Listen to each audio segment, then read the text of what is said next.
हमारे साथ अभी जो है ये श्री राजेंद्र जी जो अभी हाल फिलहाल में जो है एक तो पटवारी की पोस्ट में और एक्स सर्विसमैन आर्मी सर्विसमैन में रहते हैं। तो सर ये कि अभी बच्चों को जो है गाइडेंस देते हैं। सबसे पहले तो फिजिकल की तैयारी करते हैं। अभी सर ने बहुत से अचीवमेंट जो एथलीट में जो है अचीवमेंट रिकॉर्ड लिए हैं, अभी उनका गेम भी है। तो सर सबसे पहले तो आप बताएं कि आपने कब आर्मी ज्वाइन की और आर्मी में कितने टाइम लगे? मैंने 1997 में, जब मेरी उम्र 16 साल 8 महीने, उस टाइम पर आर्मी ज्वाइन किया था। और हमारे टाइम पे उस टाइम पे इतना हम लोग कोई प्रैक्टिस भी नहीं करते थे। गाँव में जाते थे। हमारा गाँव, मेरा पैतृक गांव है सोमेश्वर, वहाँ पर तो हमारे गांव से स्कूल काफ़ी 5 किलोमीटर दूर था। तो उसी में हम चलते थे। इतना जो आजकल तैयारी करते हैं इस हिसाब से तैयारी नहीं की थी। फिर भी उसमें जब मैं भर्ती देने के लिए अल्मोड़ा में आया था फर्स्ट टाइम पे, तो यहाँ पर मैंने 250 का बैच दौड़ा था। उसी में मैंने 4 मिनट 55 सेकंड में 1600 मीटर कंप्लीट कर दी थी, वो भी नंगे पाँव। उस टाइम पर हमारे इतनी हालत फाइनेंशियल कंडीशन इतनी अच्छी भी नहीं थी, नंगे पाँव भागा था उस टाइम पर। तो उसके बाद आपका आर्मी में सिलेक्शन? उसके बाद मेरा आर्मी में सिलेक्शन हो गया था। उसके बाद हमारी ट्रेनिंग होने के बाद 98 में हमारी यूनिट जब कारगिल के टाइम पर, तो उसमें भी वो भी भाग लिया था। उसके बाद 2000 में मैं अपने कुमाऊं रेजिमेंट की सेंटर टीम में रहा, जहाँ पर मैंने मैराथन हो गया 5000 10,000 मीटर, उसमें सर्विसेज नेशनल वहाँ से खेला। तो सर उसके बाद आप रिटायर हुए। फिर उसके बाद भी आपने ये देखा कि यार आपने जो सिविल की तैयारी की तो जो है अभी आप जो है पटवारी की पोस्ट में हैं।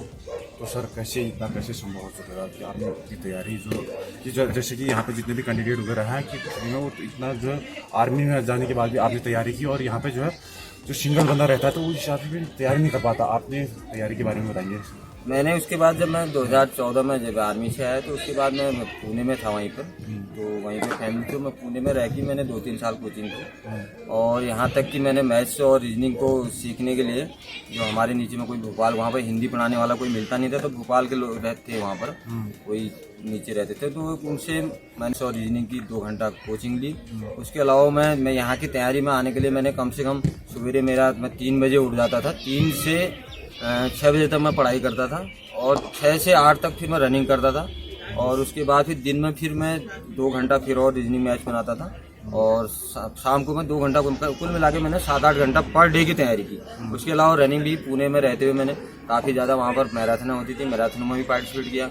वहाँ पर मैं बेस्ट ऑफ 3 के अंदर भी सारी उसमें रहा। मुंबई मैराथन भागा, पुणे मैराथन भागा, तो वो भी करते करते इसके अलावा मैंने 7-8 घंटा कंटिन्यू पढ़ाई की 2-3 साल। उसके बाद जब ये पेपर हुआ था तो उसका मेरा चयन इसमें राजस्व उपनिरीक्षक में ये उत्तराखंड में हो गया था। इसके अलावा मेरा चयन ये एसएससी में मैं भी हुआ था, एसआई में, लेकिन उसमें सीआरपीएफ में होने की वजह से मैं उसमें नहीं गया। तो मैंने सोचा कि जिन फौज में रहते हुए हमने बाहरी नौकरी की, तो इसलिए हम अपने स्टेट में एक बार सेवा सिविल में जनता की सेवा करने का काम, इसलिए मैंने यहाँ पर ज्वाइन किया। तो सर ने बताया कि सबसे पहले तो आप एक तो ये है कि आपने तैयारी भी की, और जो अपना जो फिजिकल एक एथलीट है आप बेहतरीन, अभी टॉप के, अभी जो है आपका जो है बताया कि जितने भी ऑल इंडिया जो ऑल इंडिया के नंबर टाइम पर टॉप के एथलीट हैं। तो आपने कैसे मेंटेन किया इस चीज़ को? बताया आपने पढ़ाई भी की और अपना फिजिकल को भी ऐसे मेंटेन रखा।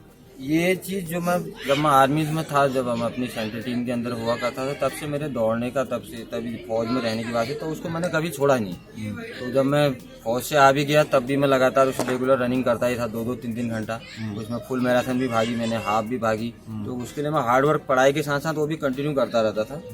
और उसके अभी जो वर्तमान में जो अंडर जो मेरी एज ग्रुप होती है 35 से 45 के अंदर, मेरे 40 प्लस हो गया, उसमें मैं ऑल इंडिया में ओवरऑल 3 के अंदर अभी भी हूँ। तो उस चीज़ को बरकरार रखता हूँ। अभी मैं क्या बोलते हैं, ये अपने स्टेट के लिए अपने डिपार्टमेंट की तरफ से जो हमारे all India civil services game होते हैं, तो इसमें मैं उत्तराखंड स्टेट की तरफ से 2 इवेंट में पार्टिसिपेट किया था मैंने। 1500 मीटर में फर्स्ट रहा और 800 मीटर में सेकंड रहा, भी एक अच्छे टाइमिंग के साथ। मैं अभी 40-41 साल की उम्र में भी मेरा 1500 का टाइमिंग मेरा 5 मिनट 5 सेकंड है, जो कि आर्मी में भर्ती होने के लिए 5.5 मिनट से होता है।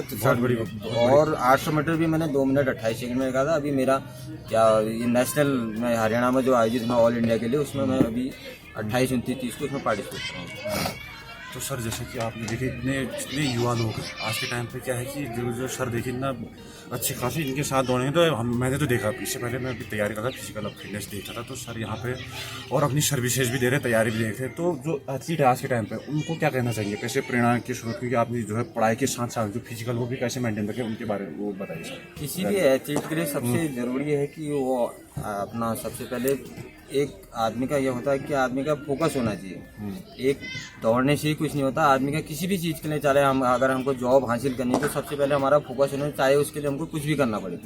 अगर मैं जैसे मैंने अपने बारे में बताया कि मैं 3 से 6 पढ़ाई करने के बाद सीधे दौड़ता भी था, तो इसी प्रकार आदमी को एक बार त्याग करना पड़ेगा। त्याग इंसान जो करता है उसको सफलता हासिल हो जाती है। आप लोगों के सामने मैं उदाहरण हूँ, आर्मी में आके आपने देखा होगा ज़्यादातर लोग सब आके डीएससी की तरफ जाते हैं, किसी को आपने जैसे जॉब में लगते हुए देखे बहुत कम लोग होते हैं। तो त्याग करना, उसके साथ साथ हमने एक अच्छे स्पोर्ट्समैन जो थे अभी भी अपने आप को बरकरार रखा। तो मैं नए आदमी को यही बताना चाहूँगा कि आदमी का सबसे पहले फोकस होना चाहिए। जब आदमी फोकस नहीं होगा जिसका, वो जिंदगी में कुछ भी हासिल नहीं कर सकता। बाकी भर्ती होने के लिए आदमी सुबह अपना ग्राउंड में आके अगर मेहनत करेगा, ज़्यादा कि इंडोरेंस, सबसे पहले तो आदमी को इंडोरेंस करना पड़ता है, उसकी इंडोरेंस रनिंग करनी बहुत ज़रूरी है। ग्राउंड में आके अपना 10, 15, 20 राउंड अपना आराम से स्लो में लगाना, इंडोरेंस करना है। उसके अलावा हिल ट्रेनिंग करनी है, स्ट्रेंथ ट्रेनिंग करनी है। उसके बाद हफ्ते में 2 दिन स्पीड वर्कआउट करना है। उसमें 4 जैसे 400 मीटर के रेपिटेशन मारे, जैसे 400 मीटर अगर आर्मी में जाना है अगर आपको, तो आपने 1 मिनट 10 सेकंड का लगाओ। ऐसे 1 मिनट 10 सेकंड का एक राउंड लगाओ। उसके बाद उसमें क्या बोलते हैं 90 सेकंड की रिकवरी, 1.5 मिनट रिकवरी किया, फिर 1 मिनट 10 सेकंड का फिर लगाए। ऐसे 4 या 5 रेपिटेशन दिन आप मारने लग जाओगे, आप आराम से आर्मी में ये 1600 मीटर है, आराम से आप 5 मिनट के अंदर 4:50 के अंदर लगाने लग जाओगे। उसके अलावा 200 मीटर है, जैसे 200 मीटर के आप 30 सेकंड का एक रेपिटेशन मारो। उसके बाद 1 मिनट का रिकवरी लेना है, फिर 30 सेकंड ऐसे करके 5 से 7 200 मीटर मार लो, या कभी 400 मीटर मार लो। और हफ्ते में एक दिन पूरा फुल 1600 मीटर भाग लो, उससे अपना टाइमिंग भी चेकअप होता रहता है। उसके अलावा एक दिन लंबा भाग लो। और ज़्यादातर मैं कहना चाहूँगा जो भर्ती की तैयारी कर रहे हैं, रोड की अपेक्षा अगर ग्राउंड में करें तो अच्छा है। रोड में इंजरी होने के चांसेस रहते हैं। अगर आप मिट्टी के ट्रैक पर लगातार भागोगे तो उससे इंजरी कम आती है। और भर्ती वाले के लिए विशेषकर ग्राउंड पर रनिंग करना ही बेहतर है। तो सर जो तैयारी करते हैं उनकी डाइट हाइट के लिए खाने पीने, हाँ, इसके अलावा जो मैंने प्रैक्टिस वर्कआउट बताया, वर्कआउट तो करना है, उसके अलावा सबसे इम्पोर्टेंट है आदमी का डाइट। सबसे हमारे शरीर में जब हम रनिंग करते हैं तो पानी की कमी हो जाती है, और पानी की कमी जब हमारी बॉडी में रहती है तो हमारा क्या होता है, बॉडी टाइट महसूस होती होगी आपको। तो सबसे इम्पोर्टेंट होता है कि हमारे बॉडी के अंदर पानी होना चाहिए। अगर एक एथलीट को कम से कम 7 से 8 लीटर आपको डेली का पानी पीना चाहिए, 5 से 6 लीटर। इतना भी 3 से 4 लीटर तो पीना ही चाहिए। और पानी में अगर आपको वैसे नहीं पी सकते तो आप क्या बोलते हैं कि उसमें कुछ जूस में जो कुछ डाल के मिला के पी लो।